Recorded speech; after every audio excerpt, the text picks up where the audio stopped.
You can go ahead with the introduction. I'll just welcome. So shall I start? No, I'll just welcome, and then you can start the.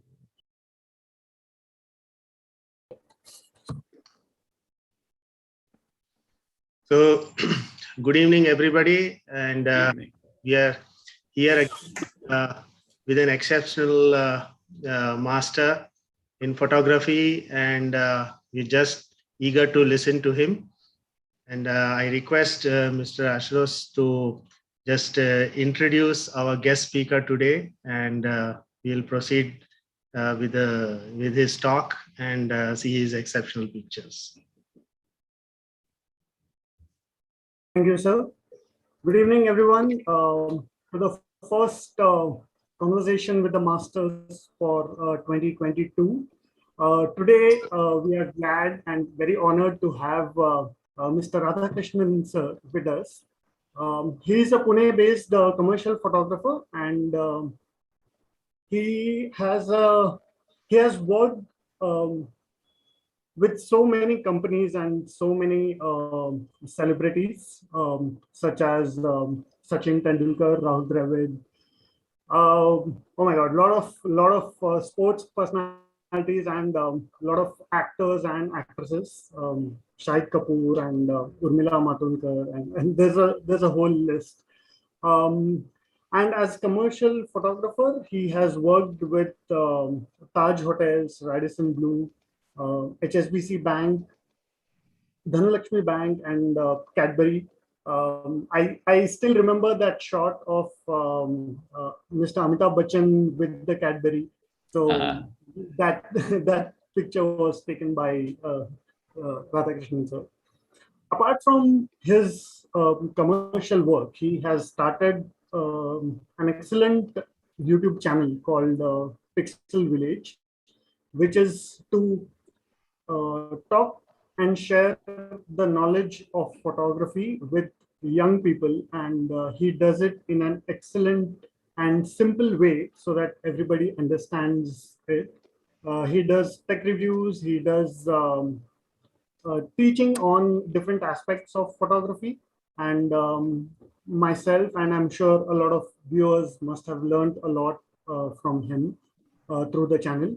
And today we have him here on the TPS platform, sharing his work and his experience and to talk to us.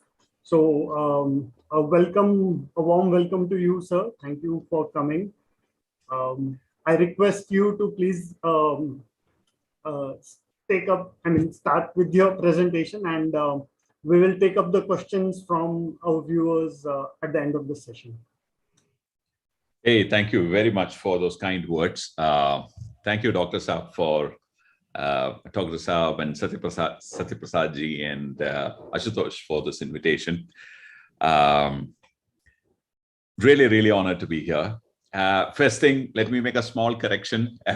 I don't qualify to be called as a master because, we have real masters, in the country, and I don't think I am anywhere near. I happen to do some work. I happen to earn a decent living through photography, but doesn't really qualify me to be called as a master, though. At least I don't think I am one.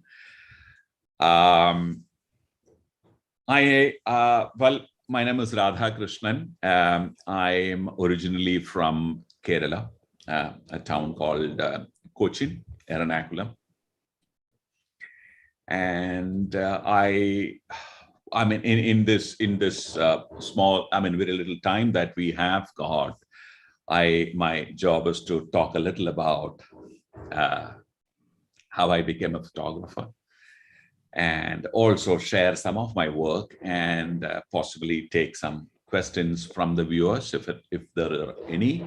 And in the process, if I can influence somebody or someone who's sitting on the fence, if I can push them over to the right side of the fence, then I think the purpose of this session is accomplished. So I'd like to start with thanking Telangana Photography Society for inviting me. So my name is Radhakrishnan. I was a chemistry student. I was all right in my studies. I went to a Sanskrit college, a government school for my school. Then went to do pre-university, and while I was doing my final year of chemistry, the so-called photography bug bit me. So ever since I've been trying to, chase that bug, so to speak, not to chase away. I've been chasing that bug.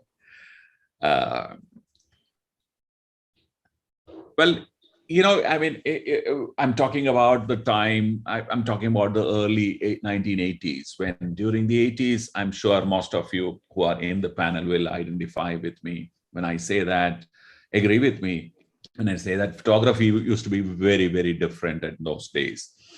Photography used to be, you need to be either a professional, a family-run business, born into a family which runs a photography business, or you need to be a reasonably rich man or rich person to get into photography. Otherwise, photography was like a distant dream for many. It was like owning a car or owning a telephone at home. This was probably even more rarer than that. I very vividly remember my house used to be on a road which is like probably a kilometer long before, between two junctions. Okay. And in that road, I very vividly remember that probably two households had telephones, and two households had a car of their own, and probably none had a camera. It was because in those days we would go to a photography studio to take pictures done, and you would go call a professional to get your photography done. Well, that was the time when my mother used to be an avid moviegoer. She would, in our village, a town rather, we had 3 theaters, and my mother will make it a point to watch movies in all 3 theaters. Will come back and narrate the story for us. So for me, it was like, every time she was a pretty good narrator of stories, and every time she narrates the story, I start forming visuals of. You were not taken to the theater. Very rarely you would get to go to a theater. And because of various reasons, economic background was definitely one. And when somebody narrates a story, or when you read a book, the most interesting thing that happens to you is that you start visualizing what you heard or what you read. Now, two people, two people can be sitting alongside, can get 2 entirely different kind of visuals in their head when they listen to a story or read something in a book. Now, that probably is what happened with me. And I kind of I wanted to paint. Of course, we couldn't afford a teacher. I couldn't afford to go to a teacher to learn painting. And luck by chance, as they say, I got an opportunity to live in Hyderabad after, for a small period of like about 8, 9 or 10 months in 1983. And while I was going back, I got a camera, a small camera. My father was working with the customs, and of course, my parents were separated. So I happened to visit him, and he gifted me a camera, and an aim and shoot Canon camera. That was the first camera that I held in my hand. Well, I had held well, that'll be wrong, but I had held cameras in my hand, but this was my camera. I returned back. I joined college back again. So that was a short break between a pre-university and degree. There was a 1-year break. In fact, I went to Hyderabad to to look for a job because my uncle used to work there, and he said, okay, come over, try your luck. But after 8-9 months, I realized that it's probably at 17 years, it was too early to get into a job. So I went and did some technical, certification course on television mechanism at Liberty. I'm sure Satyendra sir will remember at Liberty Junction, there used to be an institute called Datamatics, and I learned television repairing, television, diploma from Datamatics. And so I came back, and that was the time when 1984 was the time of Los Angeles Olympics, and that was the time the entire country was getting linked with microwave, and every household started getting television broadcast or telecast into their homes. And I started installing antennas, in my hometown to make some pocket money. And I started going to a degree class. I chose chemistry, and I started taking pictures with this camera. Like I told you, camera was a rare device, and my friends, when there was a wedding in my friend's family, the family would buy me a roll of film, and they would ask me to shoot, these side shows. There is a main cameraman who would shoot the wedding, and I'm supposed to take some pictures alongside. And over a period of time, I gained some confidence. People started liking the images that I was creating. And they started giving me small, kind of tips at the end of the, when you go back with the prints, they started giving me some money. And then I realized that it can also be a profession. Coupled with my mother's narration of the movies and all that, I started liking this whole. When my mother comes back, for some reason, I would ask her who the cinematographer was, not who the director was or who the hero was. And even now, when she watches a movie, she'll try and remember who's the cinematographer is, because I've been asking that question. Well, that probably was it. I think that's where that thought of becoming a photographer originally kind of occurred to me. I still did not know what the possibilities were. The photographers in front of me were local, studios, wedding photographers, and people who would shoot those black and white portraits, etc.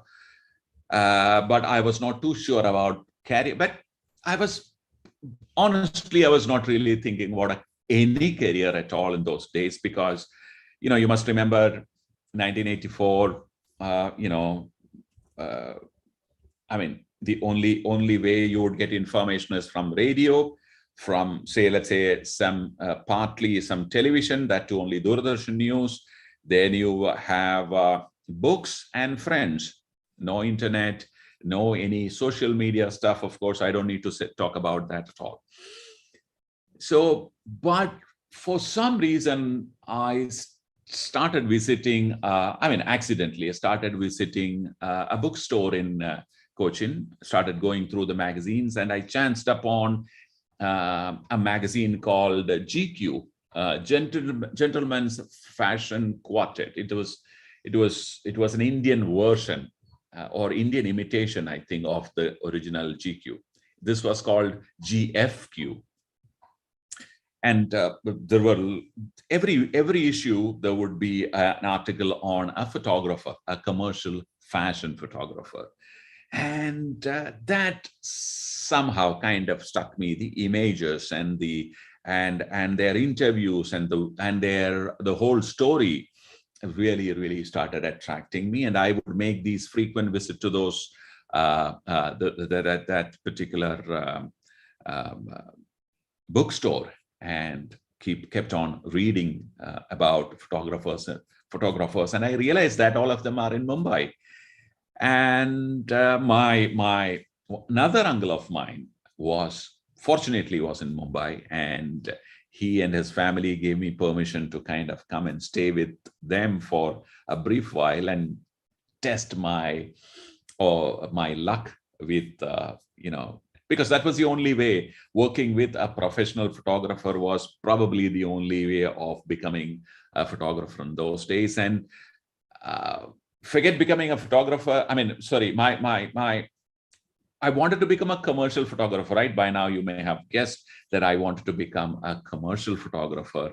And not many people in our town or village, leave alone my family, nobody knew what it was all about. Even myself, I had a broader idea about what it is about. And Bombay now, is probably the only place in this country where I can go and pursue that profession. I didn't know words like passion and dream and things like that in those days. I had just hunched that this is what I'd like to do, and I just continued following that. And subsequently, I realized that what you were doing was you were following your passion, and probably it was your dream and whatever, and it was getting manifested in various different ways. So I went and eventually, in fact, a well-wisher's family took me to Mumbai to do. By then, I was doing reasonably good wedding photography, and I used to get paid some money, and I had a small saving. And I came to Mumbai actually to take photographs for a well-wishers who was my neighbor at that time, Dr. Tampurani is no more, his nephew's wedding. And after the wedding, I stayed on in Mumbai, went around, and that was the only way. In between, I knew that I had to create a small portfolio to show to these people. So for about 8-9 months, I've been preparing myself. I was taking pictures of products and things like that using my camera. Started going around meeting people in Mumbai, and landed up on if I have to really explain that whole city, there was so many divine interventions which I can actually talk about, but because this time is too short, I'll just jump a few reels and tell you that I landed up on Rafiq Syed's office, and he took me on. I worked with him the second day I see myself working for a denim jeans campaign, and then, of course, I was almost like living in that studio for about 5 months. Then subsequently, I joined Rafiq Ilyas, who's a veteran photographer. I mean, they were all doing very well at those days. They still are very successful photographers. In fact, Rafiq Ilyas was in the studio today. He is 72 in the studio talking about photography, and he was here. In fact, he is still shooting. Now, he took me on in his advertising agency. It was called Nucleus Advertising in those days. And I joined as an office assistant. So I would do all kinds of jobs in the office, including opening the office and, everything short of cleaning the office, I have done. And he was a fantastic teacher. So I was really, really fortunate enough to kind of be in the company of some amazing people. And when I look back, I look at them as messiahs. You know what a messiah is: someone who will come at the right time, give you the right advice and help and all that, and then they disappear. You don't see them anymore. Many, fortunately, they have not disappeared. They're all here, and I'm still in touch with all of them. But I was fortunate enough to meet these messiahs at various points, various junctures in my life, and they kind of helped me, took me to a direction which I wanted to go.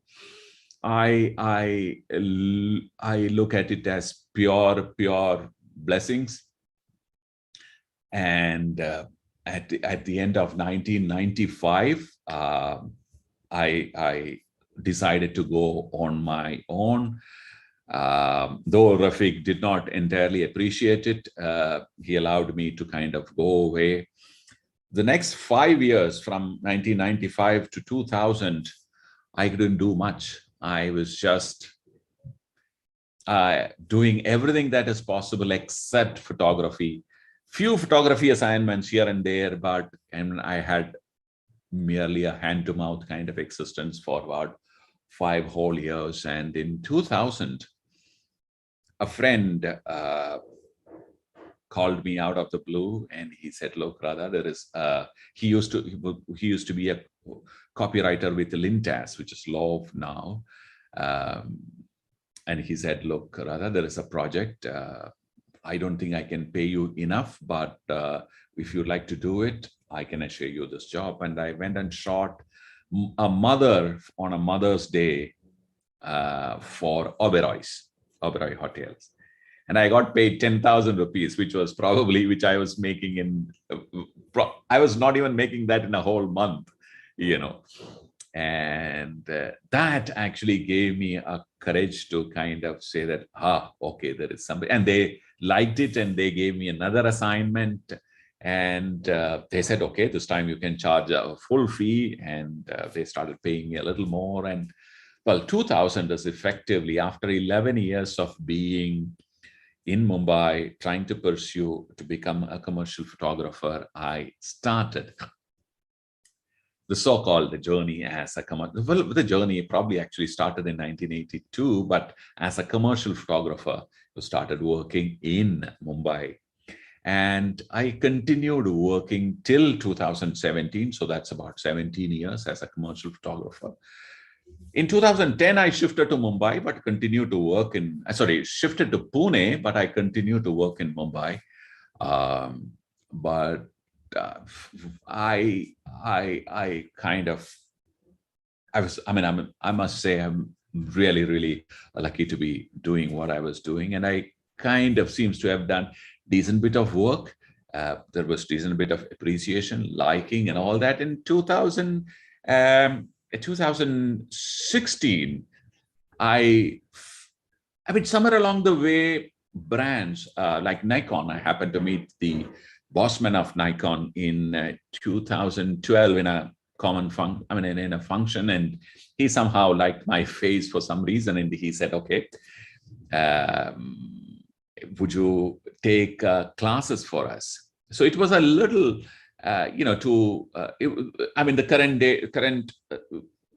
currently you have this fancy word called influencer and ambassador and all that. In those days, it was very different. And they asked if I can, talk about photography and if you would like to go around and take classes. And something which I liked and took that up and continued working with Nikon for a very long time. And throughout that interaction with photographers, I realized that photography, because of the sheer competitive nature of the profession, the learning or the photography learnings are not very, very freely shared among photographers because of the sheer nature of photography, competitiveness of the profession. So then I realized that there is a big need for photography education. And photography education, when I looked around, I realized that photography education was probably now more expensive than now becoming an MBA or maybe some other professional, which means a country like India, which has got billions of people and millions of photographers, photography education was a rarity. So I thought maybe, I was really lucky to learn whatever little I learned about photography. I learned it purely because a bunch of people willingly shared that information or understanding with me. They allowed me to be around them. They allowed me to use their equipments. They guided me well. So I thought I I think it's a time to probably pay forward. And I don't think I should, it is actually morally and ethically right to hold on to that information which you got because somebody shared it with you. So I should not be holding it and keeping it to myself. I should also be trying to share it with the world. And with that idea in mind, in 2017 beginning, we started Pixel Village, and I completely stopped doing commercial photography. Even now, I mean, maybe I have shot a campaign or one or two. In the last 4 years, I've been entirely into this process of building Pixel Village, and uh, uh, trying to reach to maximum number of people using internet. And we build, well, I can say with a reasonable amount of one of the early online photography education portal in the country. And yeah, so that's what we are doing now. And I'm at it. We are building now something, the next level. And to move to the next level, it's a little too early to announce. So I will be able to tell you in about a month or two's time exactly what we are building, but we are trying to move forward with that. So Ashutosh, I think maybe since we've spoke about, the so-called life and journey for major part of the time that is allotted to me, maybe I should quickly show some images and then talk about them. Yes, sir. Am I allowed to share my screen here? Yeah, Saurabh, can you make the settings?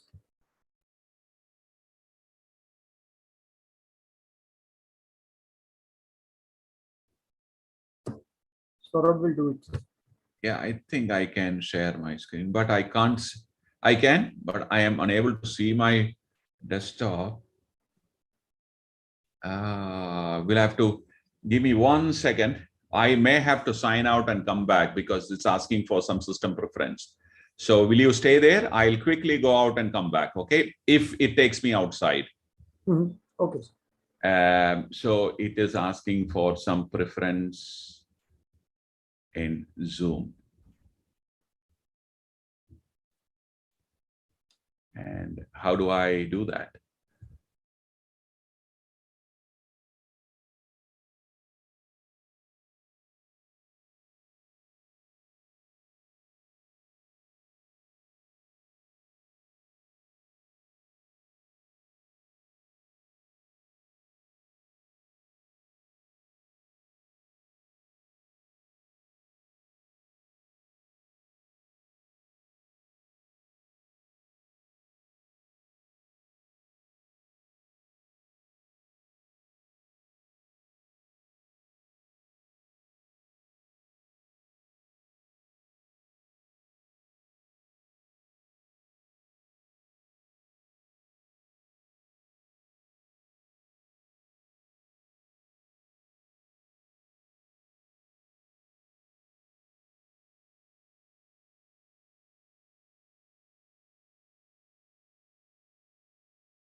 that's my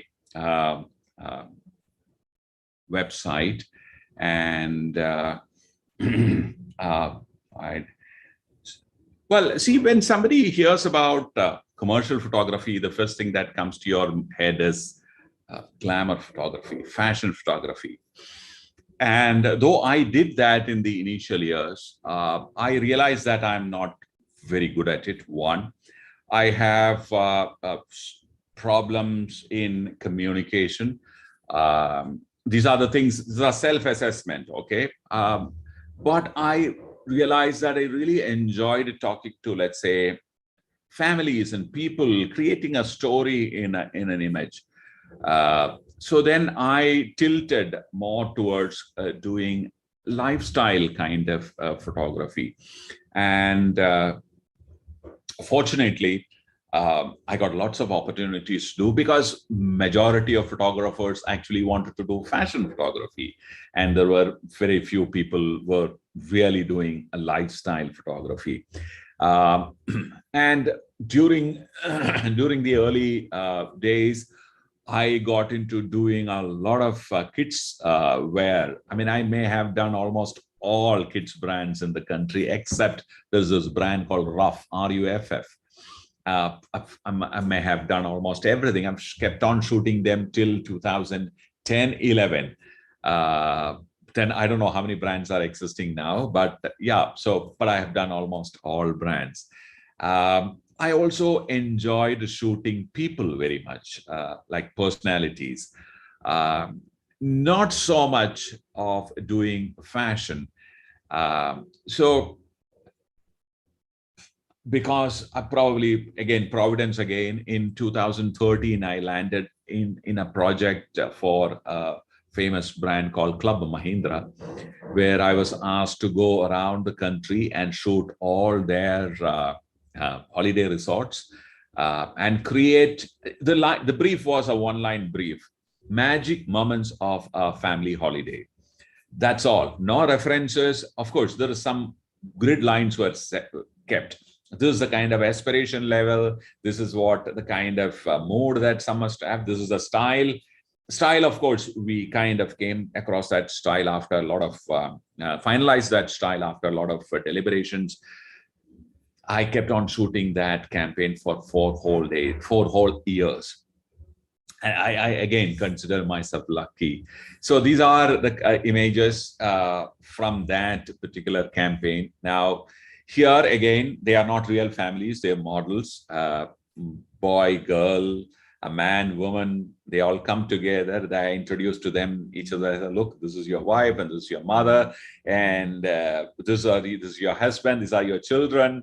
And I am supposed to create a story, a splice of life, a family holiday. That's what I was supposed to recreate. So with that open brief, we traveled and we kept on creating these images. I'm extremely lucky to be working on a project like that. I think it's a once in a lifetime opportunity to be working on one brief for like 4 years and creating completely different images. We may have created, I don't know, thousands of images, which has a uniform language, but no two pictures look similar. So these were those kind of images, and let me tell you, these are the days when the so-called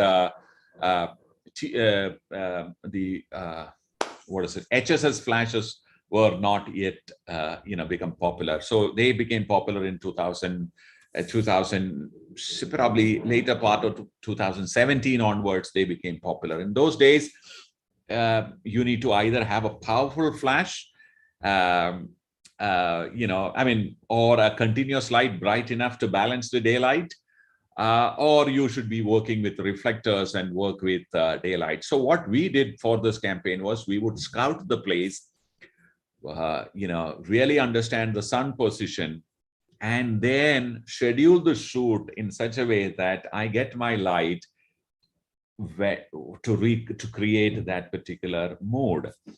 And now, in case the sun that you see behind is real sun, it is not a flash flaring the camera. which these days, that's how we all shoot, right? I mean, we create, I mean, sun nahi hai, okay, let's put a powerful flash behind and flare the camera. Now, this is real sun, and the light that you see in front is a small LED lights were by then was available. I paid a lot of money for an LED, and somebody would keep, and they were not powerful. They were working with some 4 AA batteries, so you have to really keep it close to the model's face, and also depend heavily on the camera's ability to hold both shadows and highlights. And of course, we kept on working, and this is like, for example, this is a completely just a reflector. Because we timed it right, we could get the shot. And of course, we shoot raw, so we could process it and get the images right. And similarly here, this is completely daylight, and right judgment of the exposure. This again, not even a filler. So the idea is to not to go to a location and try to create an image. Have a very clear idea of what you want to create, understand the light well, prepare yourself well, make sure that you have the right talent to work with, and they understand and they respond to you, and be there to kind of catch that expression when it happens. So this again, daylight is kind of coming. You can see the daylight, and this is a 4x4 polyboard throwing the light back in, and rest is all camera's dynamic range. This was shot on a Nikon D3X 24 megapixel, still valid camera. Still, I use it still, and I think it's a fantastic camera. So we kept on shooting images like this. Now this light, I mean, this is a wildlife reserve, so obviously you can't get out of your vehicle to shoot. You cannot use radios, I mean, because it's a kind of a reserved forest. You have to kind of make, I mean, mobile phones were there, of course, but you are not, again, allowed in that. We were in Corbett, we are not allowed to use mobile phones. So you need to do a little bit of Kathakali to kind of communicate what you want to with your people, and manage to get them right in position and take that shot. And in here, first thing, I was not a great believer of compositing, and also multiple exposures. So I wanted to try and get them in one shot. Well, which is absolutely foolish these days, because you will end up spending a lot of time. You should, if time is money now. So, but here in this case, we could plan it well and shoot it, and these were all shot in natural light. Now this is just a polyboard and sun overhead. So we kept on shooting, and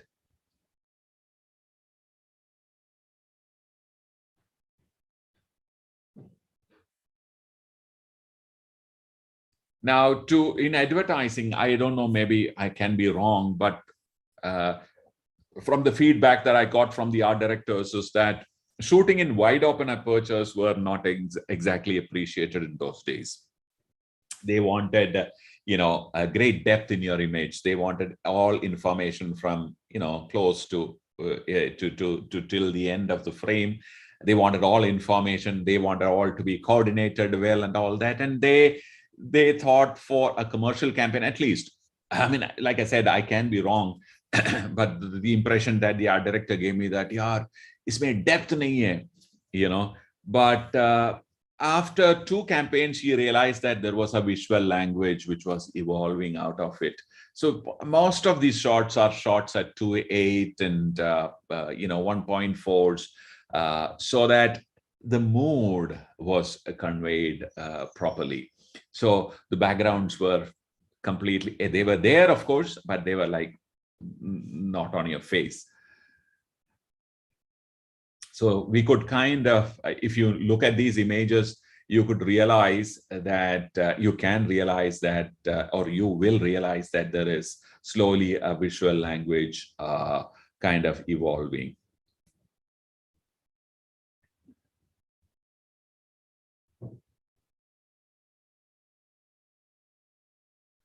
So all were natural light, bounced, reflected light, and processing. Very little digital retouching. Yeah, I may have removed a cigarette butt or a Bisleri bottle from here or there, but no major cut paste from idhar se uthaya udhar dal diya vagara. We've not done that. Now here in this case, yes, the sky was replaced. But otherwise, in most cases, is exactly the way I saw and exactly the way we shot.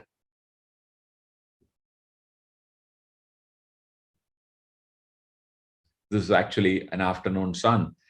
We waited for the sun to kind of come and partly cross over behind this hillock. This is Tungarli Hills, to be able to take this shot.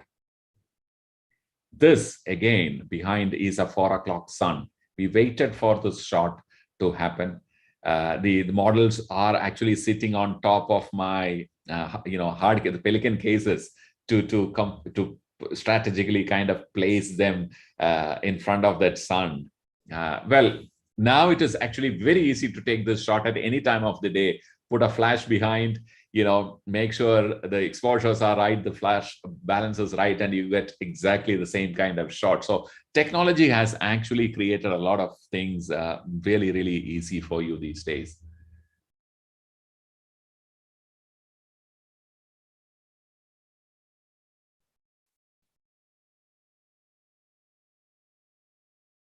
Now here in this case, I used a flash because sun was behind this particular, you can see my cursor, right? Can you see my cursor? Ashutosh, can you see the cursor? Yes, we can. We can see. Okay. We can see. Okay. So the sun was behind this building, and the models were going into a silhouette.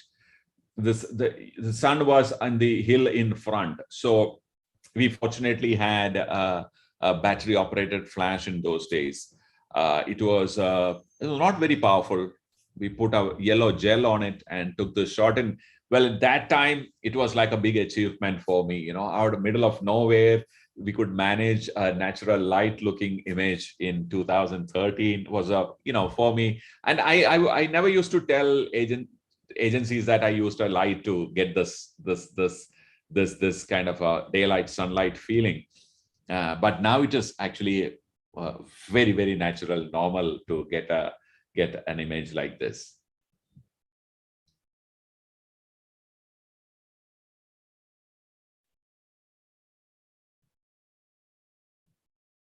So this is actually a 50 mm 1.2 lens with almost everything except this girl's face and face out of focus. And for me, I thought, it's very personal, right? Photography is very personal, and if you can convince your art director, your client to buy that, well, I think that's the biggest job, especially in commercial photography. Biggest job, Nate, biggest achievement, I would say.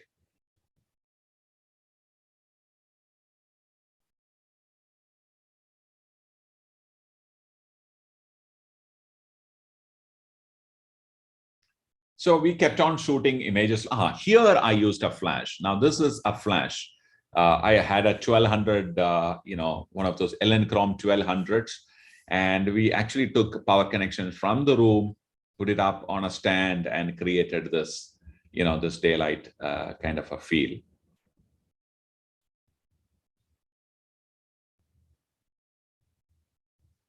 I also like films a lot. Motion picture a lot.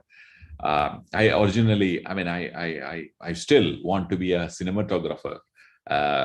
So I used to work with a lot of continuous light. Now this whole sequence, this was shot for an insurance company, health insurance company, and this is shot with all continuous lamps.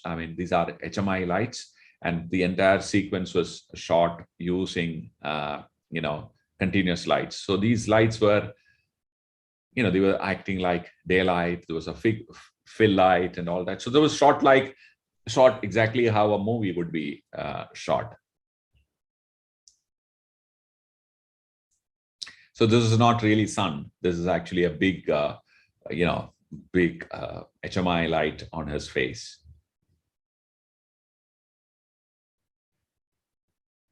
I'd like to quickly go to celebrities, which is a major chunk of commercial photography these days is celebrity photography.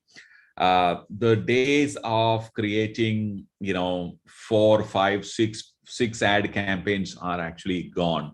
You don't really see those wonderful copy, which is binding the series of images together. Brands don't have time to invest in image building.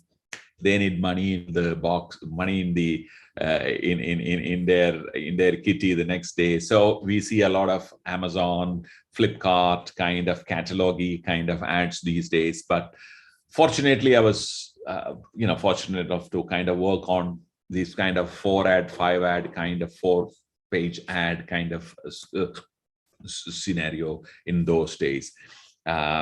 So creating a one visual language treatment, uniformity among the images were the biggest task in those days.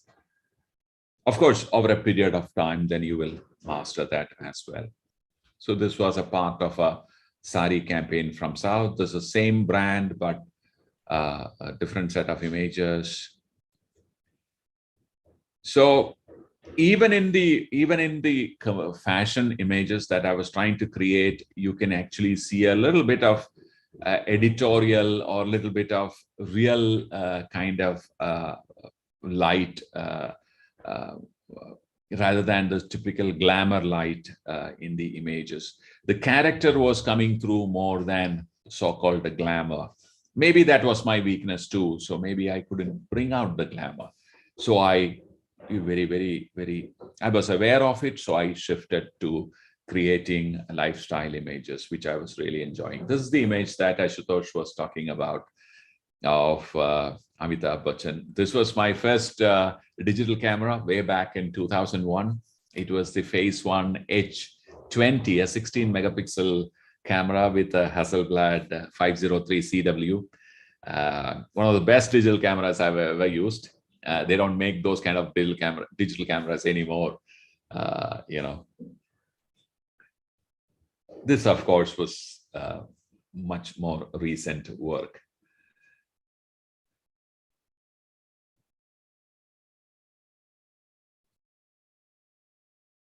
So the people that I have worked with were more interested in capturing the personality than the glamour quotient. So maybe in a way, I also have, I'm kind of, without realizing, I am also following that route of capturing the personality more than the glamour.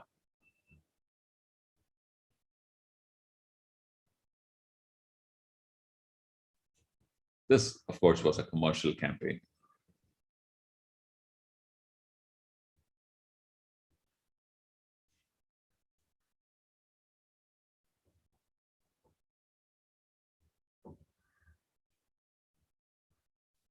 Yeah, and these are all shot in the studio. This is a composite job. The background is is from an image that I shot in Durban, and the foreground is, of course, in studios in Mumbai. I also like shooting architecture. Not that I really understand architecture photography, but I really like architecture in general. So I have also kind of ventured into doing architecture photography, though lifestyle is my personal favorite. These are setup shots shot for a home furnishing brand for one of their international exhibitions. So they're all shot with just one light, but we recreated this whole scenario in a dilapidated, broken down kind of building in Mumbai. So this actually was their trash can. We cleaned up the trash and used the wall exactly the way it was, and created this image. So it was this on the contrary was a setup shot. We shot this for Parryware this was shot in Prasad Studios in Chennai. So we created the sets, lit it up, and shot over a period of 4 days. There were many images to be made. So we shot this all continuous. They're all flashlights. So we created this imagery with a set of bronze colors and another set of Ellen chromes, which were giving an ambient fill. The key lights were bronze colors. So this was set made, and we shot it in the set. Here, the backdrop is a composite. Now, the sky is a composite, but rest everything, including the light and the stones on the floor, is all created in the set. This, of course, shot on location, but we shot portions of a house for another furnishing brand. This was a little more editorial kind of a shoot. So I could, do these kind of shoots, images, create these kind of images. This was actually created in my studio in 800 square feet of space in an industrial building in Mumbai.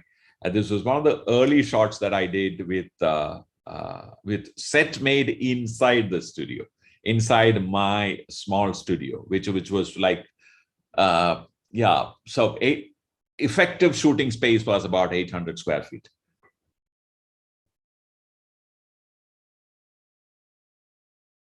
This was for Asian Paints. This is something which I really like. They were launching this brand called Asian Paints Texture. Subsequently, they also launched Asian Paints Royale. So I was really lucky to be part of that big launch. So they were doing this. This is all shot. These were all sets shot with artificial lights. And a little bit of exterior. I don't think I'm very good at shooting exterior, but this is what I have done. And very little digital imaging, okay? Virtually actually no, compositing or multiple exposure. This is just one shot. Well, the difference here is that I used a tilt shift lens and shot 2 images side by side. So I had the D810 at that time, side by side, and kind of stitched them together in post to create a nice panoramic image. So this is one image, probably 75 megapixel, but no compositing or system work. So we just managed to be there at the right time. We would understand the light and go and shoot. This is probably not the way interiors are shot these days, because people have shifted to a different style of shooting interiors. And of course, if I have to go back and shoot, I also have to shoot like that with very well defined light. They will not allow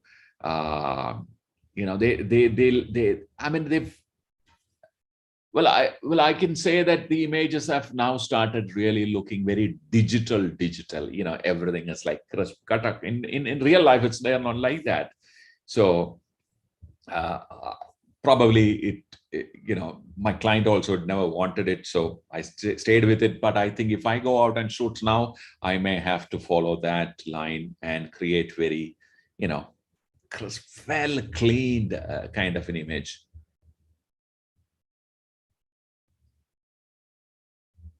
So it's just 2 adjacent rooms shot together using, and then it's one camera position, of course, and you have your tilt, the perspective control lens. You took to shoot two images, keeping the light the same, and then of course putting it together digitally.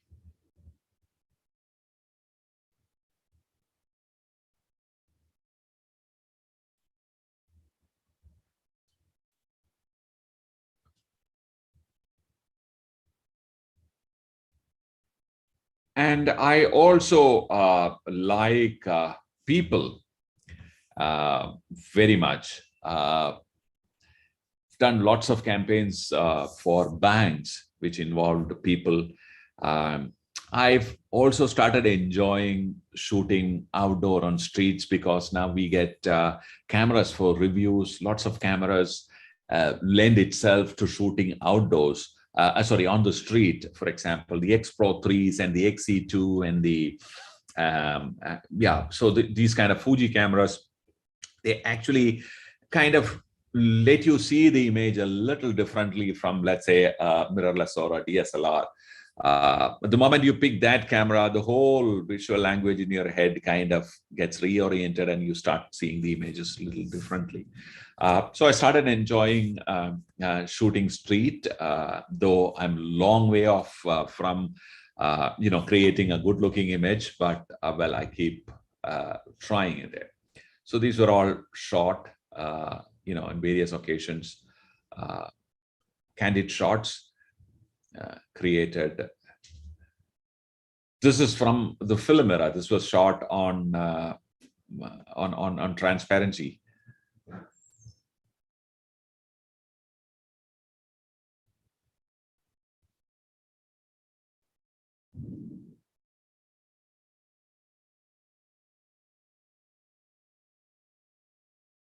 If I remember right, this is 1993 December. This image was shot in, or 1993 December, somewhere in Nashik.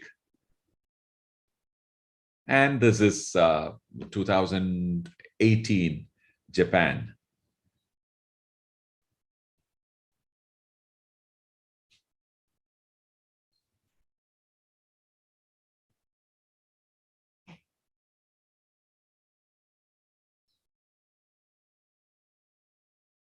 This is X Pro 3. I really, really like that camera. So this was shot on X Pro 3. Just random walk through one of the busy bazaars in Pune, and we shot these images there while we were recording the review of the video. Of the camera video.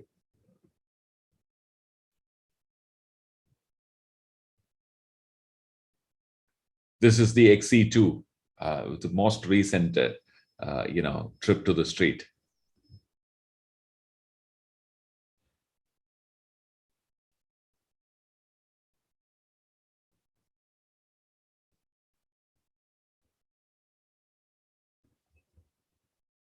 Personally, really like these kind of shots. This was the lockdown days. They were just about kind of opening up after the first lockdown, and that's when we shot this. The second lockdown, sorry.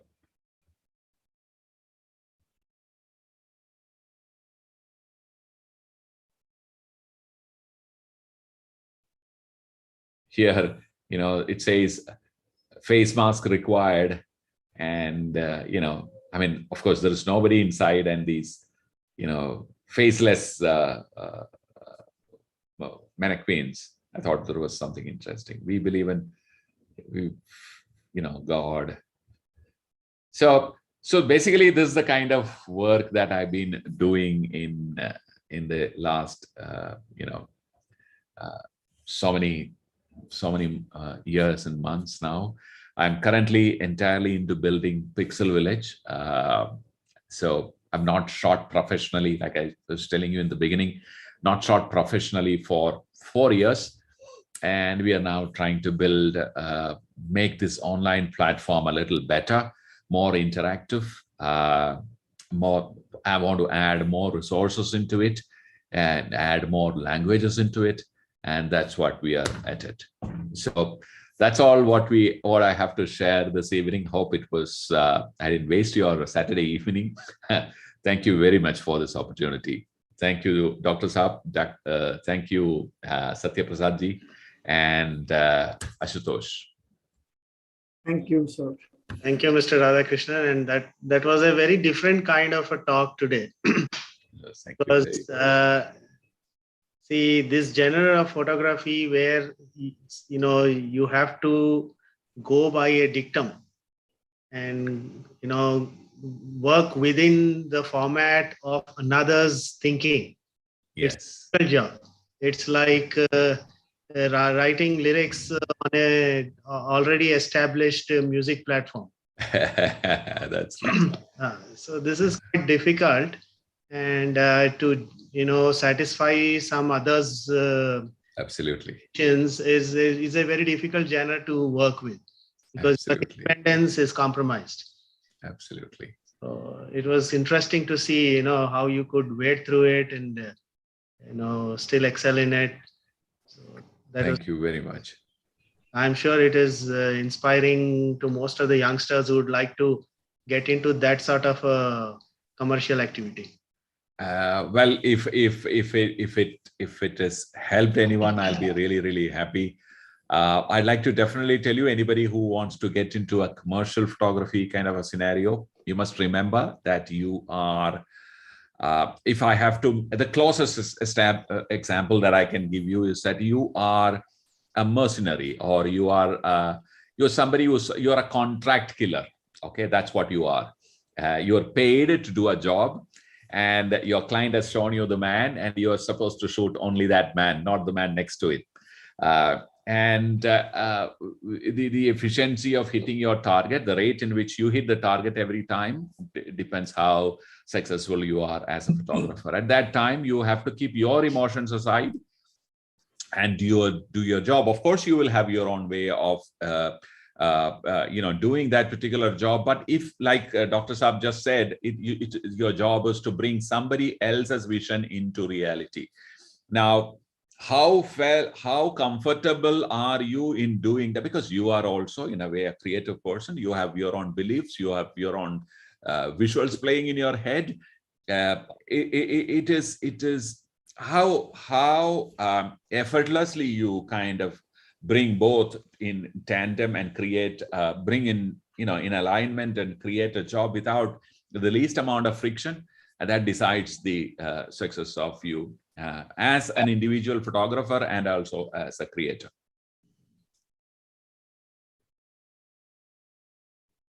Radhakrishnan sir, Yes. when you started your photography, normally they tend to follow certain photographers who are already in the line or who are legends. So which photographer really inspired you to my exposure to sorry, please go ahead. Yeah. So what I mean is, which photographer inspired you into this line of photography? Correct. So I had very little exposure to international photographers. One of my very close friends, he's as old as my mother. He used to talk about these Avedons, and he used to talk about all genres of international photography, but my exposure was not beyond what he had shared with me. So he had spoken to me about Bresson. He would talk to me about Kappa. He's talked to me about Avedon and all that. But my introduction was GFQ, the magazine that I was reading. So I was looking at Adrian Stevens. I was looking at Hari Mahidar. I was looking at Ashok Salian, Rafiq Syed. So these were the photographers that I wanted to come. In fact, I got so impressed, so enamored by the story of Hari Mahidar ji. So Hari ji is someone who sold the house that he bought to buy his first camera. In fact, he had given some money to book an apartment or something like that. And then he took that money back, went to Hong Kong, picked up his first camera, came back and started his career. So those kind of people actually are the ones who really kind of influenced me. In those days, I really wanted to, when I came here, I wanted to work with Shantanu Shorey. He was the top-notch photographer at that time. Though I went to his studios, and the first connection to Rafiq Ilyas and Rafiq Syed came through his studio, because Suresh, who's a big photographer now and a good friend, was Shantanu Shorey's first assistant. So Shantanu Shorey, Adrian Stevens, and of course Gautam Rajadiksha. These were the people that we were looking up at that time. Thank you.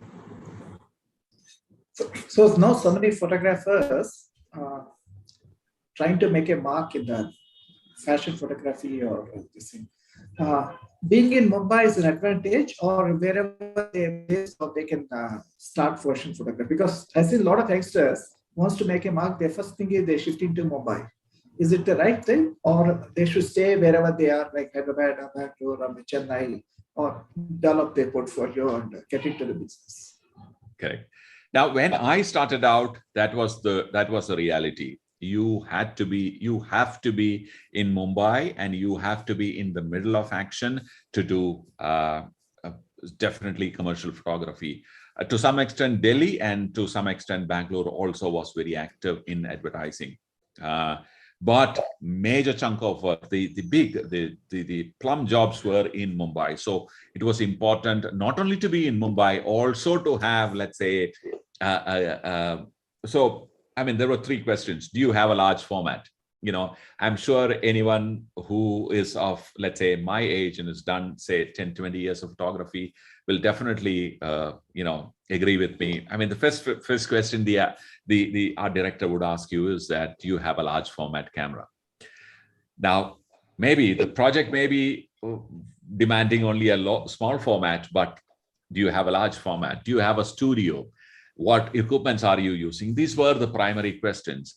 So being in Mumbai, not only being in Mumbai, but also to have your own studio, and also to have all three formats and all three different magazines. I mean, in the sense, you must have a small format, which is 35 mm. You must have a medium format. You must have a large format. Plus, you must also have black and white, color, and transparency, ability to shoot all three simultaneously. In those days,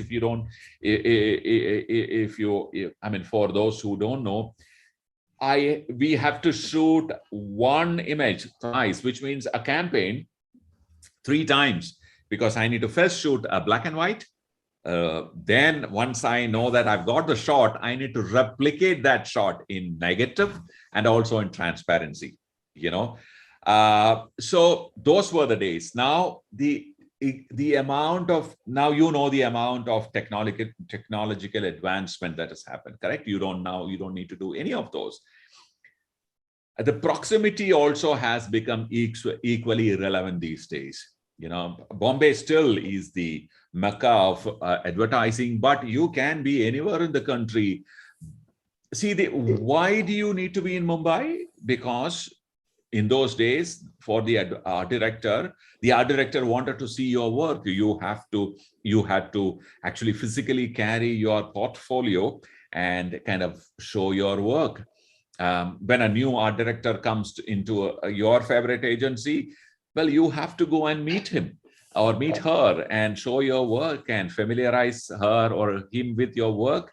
Only then you would continue getting work. Now you can be anywhere in the world, and people can share their work and reach to the right man. If the internet, you can reach to that right person, and you will be picked up for your job. I'm sure you already know of half a dozen examples of people sitting in far corners of the country and doing great job. In advertising, definitely it will be an advantage if you are in Mumbai or in Delhi or in Bangalore, because convenience, right? And you're available. But if you have specialized in certain kind of a look or a treatment or photography, and your work is known and it is visible in the internet, they will come to you, So currently, I don't think it really matters if where you are. You can be in Hyderabad and can do a plum job, anywhere in the world. In fact, forget Bombay. You can do it anywhere in the world, provided you reach out. You show. Those were the days where the photographers.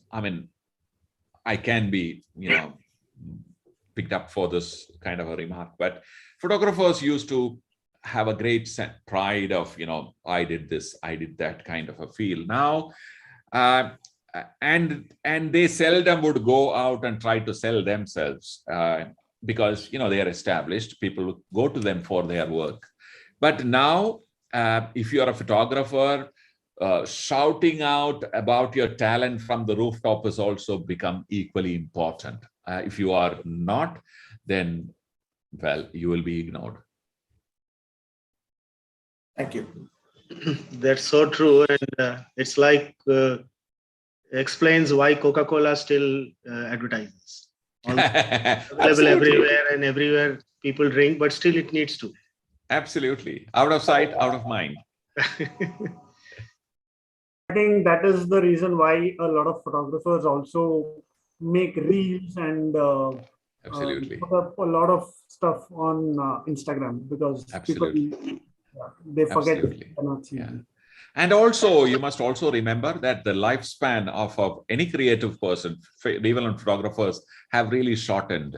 I mean, I was lucky enough to get a 20-year lifespan, right? And I am still in photography. I have just kind of I'm still doing photography, but lots of photographers who are, let's say, who started along with me, and there are a few of them who are not really doing active photography, but they don't have anything to look forward to either. And of course, they are all doing well in their life, but constantly adapting yourself to changing environment is definitely a must for any creative person.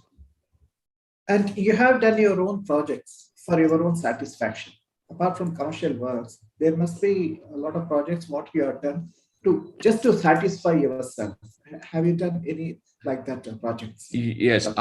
See, commercial photography is a profession which really spoils you, right? I mean, you don't take the camera out of your bag unless somebody is paying you. So my friends have a big grudge against me. My wife says that, yeah, I mean, you're a photographer, but how many pictures have you shot at home? Because, yeah, so that kind of an attitude. I mean, I'm not saying commercial photographers have not done personal work. Lots of them done amazing personal work. But in 2013, I started out, there are two projects that I've started out, but I've not completed it. So they are halfway through. There are two projects that I'm working on. One I can talk about, the other I don't want to talk about. One is on the royal families of Cochin. So I grew up in a small town where the Cochin royal family was centered. So the place is called Tripunitura. That's where there's a big temple, and the royal family, even now, they live around the temple. The palace is still there. The royal family members are still there, but they are commoners. As a young boy, I used to go to their palaces because my grandfather was a driver driver to them. So I would go with my grandfather and meet them. So most of them are now. So because of my grandfather, I'm welcome in their family. So I've done a series of portraiture of the royal family members now. So it was circa 2013 was my original title, but now we are in 22, almost like 8 years over. But many people that I've shot they all passed away. So those images are of a great value now. So what I've done is I've created, I've tried to capture them in there. It was more like an environmental portraiture. So a series of environmental portraits around Cochin royal family is something which I've started out, but have not completed yet. So, sir, you talked very interestingly about your visualization about the movies that were narrated to you. So, do you still use that process while getting the brief from the client? Absolutely. I mean, I would rather hear somebody explaining the concept than showing me treatment references. That happens probably in the second stage, but I would rather hear the concept being explained, verbalizing the concept, than actually seeing some reference images. Of course, I definitely like that. So how do a new photographer who is just joining or who has just started with the commercial work, how can he train himself to visualize? So you need to be really lucky these days to get that kind of an opportunity. These days, it's since people don't have time to experiment much. They all have reference images. It was actually true from Mithra Bedi's times. There is this big joke of Mithra Bedi Saab in one meeting. I mean, I've not met him. I know I have met his daughter Preeti Bedi, but not Mithra Saab. But I've heard the story about him where he talks about this, new art director who wanted to experiment on a new campaign. He said, "Look, let's do something amazing." And on the day of the shoot, he said, "Let's do something exactly like this." He pulled out the reference image and showed the photographer. So showing reference images were true from Mithra Bedi's time. For someone to work on a concept level and work entirely on a concept and develop a visual language is actually very rare. Even today, if you get to do something like that, it will be. You should consider yours to be really lucky. Instead of that, I'll tell you what will influence. See, what will influence you. If you were to create something from a brief, whatever that you're creating will depend heavily on what you are and what you were. It will depend on the circumstances in which you grew up, the kind of people you met, the food that you ate, the books that you read. All that will influence you in creating that image. Okay, because what are you creating? You are creating something which is there in your memory. You cannot create anything new unless it is kind of shown to you. The moment it is shown to you, that also has become a memory in your head, right? So you are basically recreating something that you have already experienced in your head. You are like visualizing it. You're recreating that. That is why two people sitting alongside, listening to same concept or same idea or same brief, probably will end up, or in all possibility will end up creating two different looking images. So if you think you want to create a certain kind of images, then either you have to be born with or lived that kind of experiences in the past, or you should unlearn everything that you've learned in the past and get into a new set of experience and experience it. Then you will be able to kind of create those kind of images. This is what I believe. Probably that's the reason why I was not comfortable talking to a glamorous female model and ask her to do a certain thing. Probably that's why I could not create that kind of images, maybe because of my past.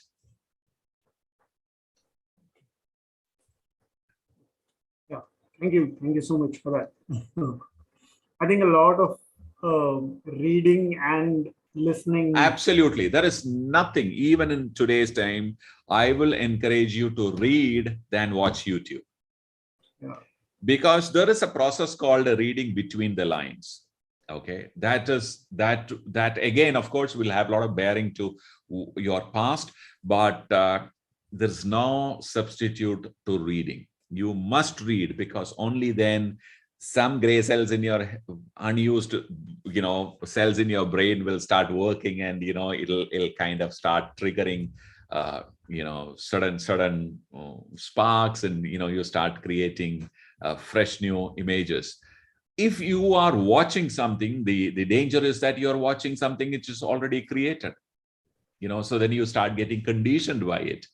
You can, at best, you can make some small minor tweaks and tunes and shoot it differently, that's all. But if you want to really have a visual language, which is so-called like, I mean, let's say Raghu Rai kind of images or Bresson kind of images, right? You say it. Now, because that particular kind of orientation is not really, or initiation into photography is not exactly given to photographers, what they try to do is use their expensive cameras and convert them into Xerox photocopying machines. I mean, they're trying to just redo whatever somebody else has done. While I'm saying it is absolutely okay to do it, but I think a little bit of reading, other than just subject, other than photography subject or any other technical details, reading anything other than that, fiction, travelogues, metaphysics, or whatever that you can lay a history, it'll definitely help you to kind of open up a couple of windows and doors in your brain. Very true. Thank you, sir. Thank you. Fully agree on the points that you just made. It is in human psyche to run the imagination when you read a book. Absolutely. And that whole imaginative part is killed by a visual or a narrative that comes in front of you. Absolutely. As a simple example, a person who has read a novel would never enjoy a film made on it.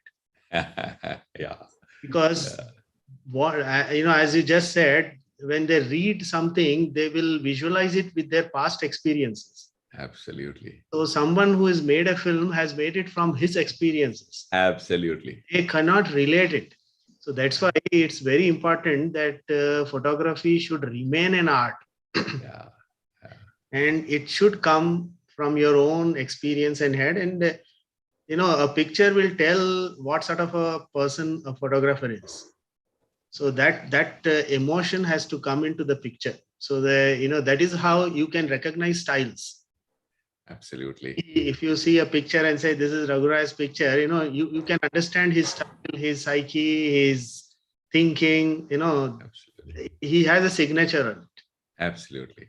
That is all in the mind, and unless you develop that sort of a mind, you cannot be a good photographer.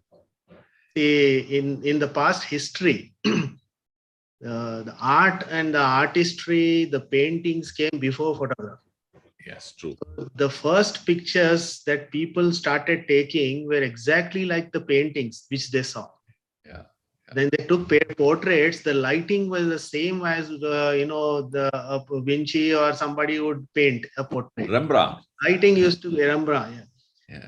Exactly the same lighting people started using, the shade, the style of seating and everything. Then people started opening up. So first you have to copy maybe in the start, but over a period of time, as you walk through, you need to have your own style. And when you make that style only, you will become famous. Absolutely.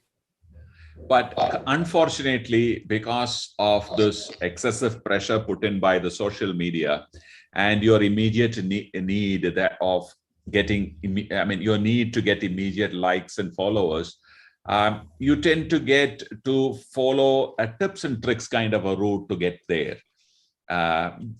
While it is good, it can only take you to a certain distance. After which, it's very important that you understand, what you can do and develop. Well, my Rafiq, he was here this morning.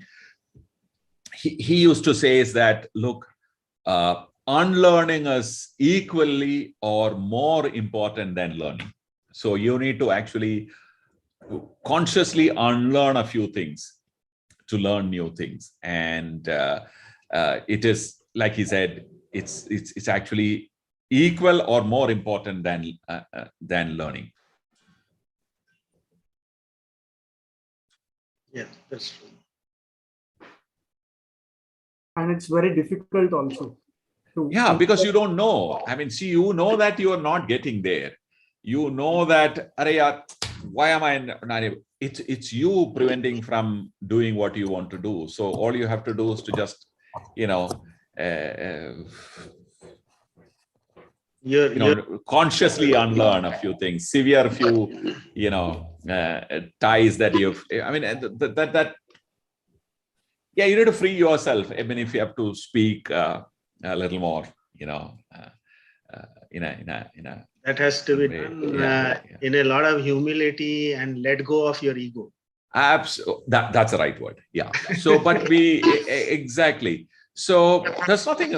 I mean, that's exactly. I mean, you learned so much. I mean, you.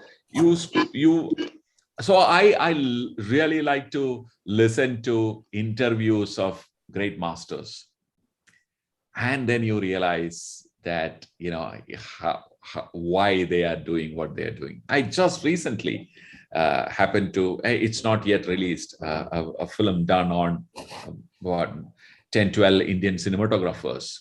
I happened to see it. It's about to be released. I was fortunate enough to kind of got a initial preview opportunity. I mean, humility. There's no substitute. The amount of learning that you will do, because you're embracing. You're not standing with your whole body covered with guard and helmet and all that. You're free. You're welcome. You're ready to welcome new thoughts. Admit. I mean, again, big learning from my gurus is that you should be the first one to stand up and say, look, I made a mistake. How can I correct it? So these are the things that probably will, I mean, definitely has helped me a lot. And I think it'll help you to grow much faster.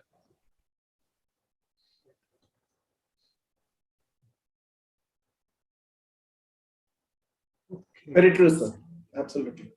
Sure. Thank you.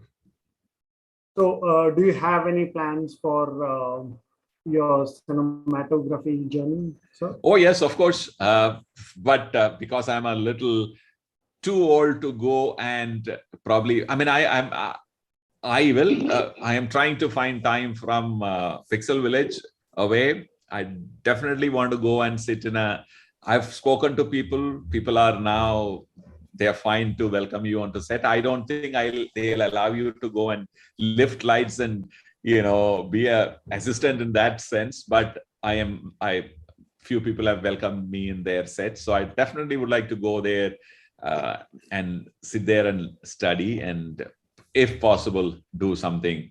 That's something which I definitely would like to attempt for sure.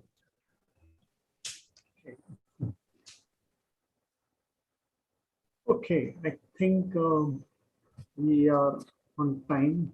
Do you have any further questions, sir? Satya sir or Ravi sir? No. Okay, I think we should wrap up this session for today. Thank you so much, Radhakrishnan sir, for taking out time and talking to us. It was very, I don't know, it was refreshing, to talk, to listen to your talk today. Thank you very much. I'm really happy to know that I did not waste your time on Saturday evening, like I mentioned. I'm really, really happy that you had invited us for this session.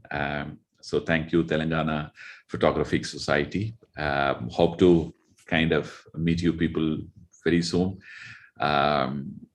Yeah, so fantastic. I really, really, really enjoyed. I mean, it's 1.5 hours. I didn't realize how the time, passed by. Yes, definitely. And if you are coming to Hyderabad anytime, please. Absolutely, for sure. I mean, now I have your number. I also have Aravinji's number, and please say hi to him. I'll also message him. And he's watching. Thank you. Yeah, thank you, Dr. Saab and Satya Prasad ji. And I forgot, it was the person who's hosting. I forgot his name. Saurav. Thank you, Saurav, for the technical support too. Thank you, everyone. See you next month. Thank you. Thank you. Thank you very much. Thank you. Thank you. Stay safe. Saurabh, you can stop streaming.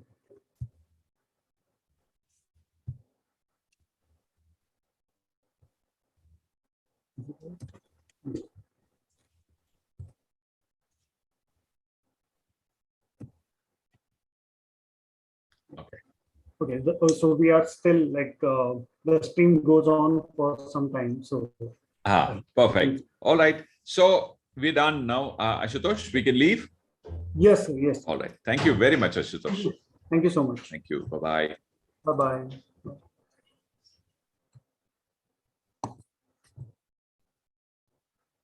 Saurabh?